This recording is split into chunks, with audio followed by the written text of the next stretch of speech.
Viral video sebuah mobil menghalangi iring-iringan jenazah Raja Solo Kanjeng Sinuhun Pakubuwono XIII pada Rabu, 5 November 2025. Insiden itu terjadi saat sebuah mobil tersebut mendadak melintas di Simpang 4 Gading Solo. Peristiwa itu terjadi sekira pukul 9 waktu Indonesia Barat. Dari video yang beredar, terlihat mobil berwarna silver datang dari arah barat ke arah Simpang 4 Gading. Warga yang menyaksikan iring-iringan langsung menyoraki mobil tersebut. Petugas pun meminta pengemudi untuk memutar balik mobilnya. Terlebih iring-iringan jenazah Sinuhun Pakubuwono XIII berada di belakangnya. Beruntungnya, insiden itu tidak menimbulkan kerugian material maupun korban jiwa.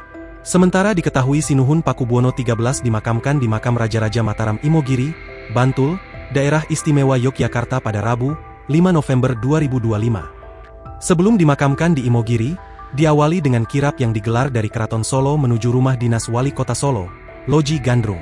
Dalam prosesi tersebut, jenazah Pakubuwono XIII dibawa menggunakan kereta jenazah yang ditarik 16 ekor kuda.